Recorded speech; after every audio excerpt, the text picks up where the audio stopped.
We have to look it up because not always do the movies open in El Paso, where they open other places. But the Overnight, which is Taylor Schilling's new movie, is in fact playing. Mondo, where is it playing? It's at Silla Vista Theater. It is at Silla Vista Theater. Correct. And it stars Taylor Schilling, Jason Schwartzman, who we spoke to last week on his birthday, and Adam Scott, one of my favorites from Parks and Recreation. Hi, Taylor.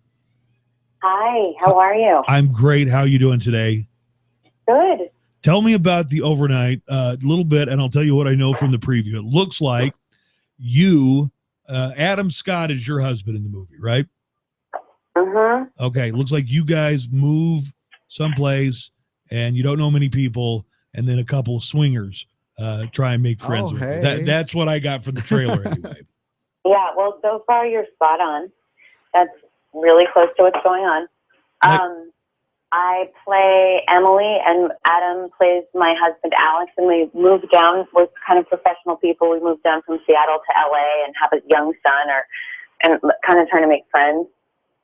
And our kid meets this other kid at a playground, and they get along.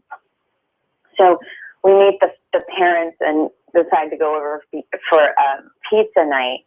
And pizza night turns into more things than just pizza night. Oh. And along the way, it sort of becomes a story about, there's like a real thread of self-acceptance and kind of kindness in the midst of what sort of a broad, raunchy comedy that, I love. So it was a fun combination of all those things. I get the feeling, and I got this from Schwartzman last week, that that's not, the trailer doesn't give away all of the movie. Oh, these people are freaked out because they want to be swingers or whatever. There's maybe another big twist in it somewhere, right? Yeah, no, there's way more. There's way more than that going on. It sounds like you're preparing breakfast. Are you chopping maybe celery or something? No, I'm not chopping any celery. Okay. All right. It sounds like you're kind of getting your day started there.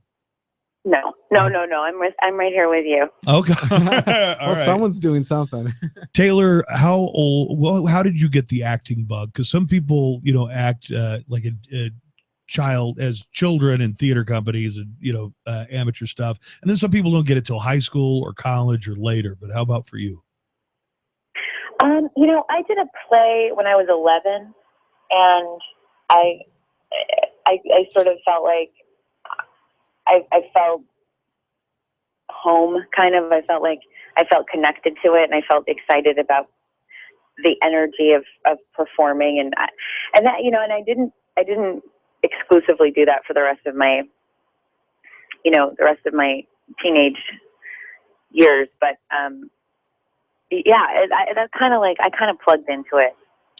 You weren't a theater kid who's like goes out for all the plays, or did you go out for all the plays when you were in high school? I sort of did. Like by the time I got to college, I was sort of like a theater. Yeah, I was kind of like a theater nerd. And in high school, I bounced around a little bit more, but that was kind of always that was always my baseline. Yeah, I was always like into acting. That was always my thing.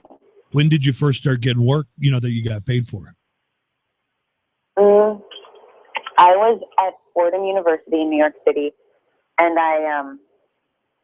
I graduated from there. And then when I did a play there, and a director who directed me there had called some agents, and I went on a few auditions and got a little job, but then I ended up in graduate school. And then when I left graduate school, I got my first real job. So we're talking to Taylor Schilling, who plays Piper on Orange is the New Black. And we've all gotten to know you through that show. Love it. I'm wondering with how many seasons now on Orange is the New Black? Right now, we just went into production on the 4th season. Went into production on 4th. So 3 that we've seen. Have you become aware of like this whole prison reform movement, which the lady who wrote the book, was kind of become well, she's a celebrity, but a celebrity of people who say, hey, we ought to do something about these prisons. They really stink.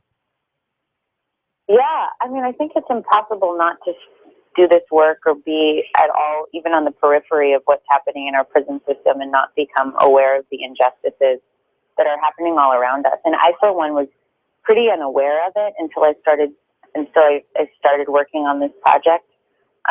But it's you know, it's definitely on the forefront for me now. And yeah, Piper does a lot of work. Piper Kerman does a lot of work with the Women's Prison Association that helps female prisoners make the transition from incarceration to civilian life.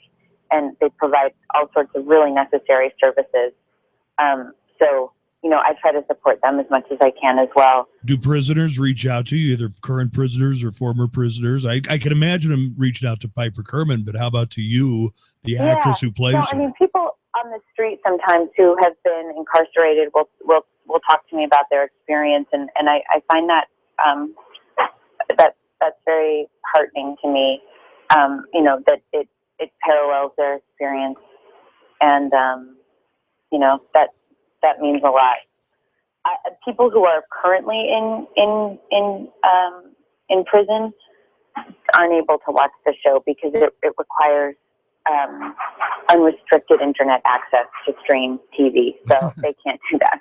Oh, they can't just go in the commons area and turn on Netflix. Turn on Netflix, right? The inhumanity of that. Actually, you know what? Some prisoners do have internet access, though, which is weird because we hear those stories of them. I'm not quite sure.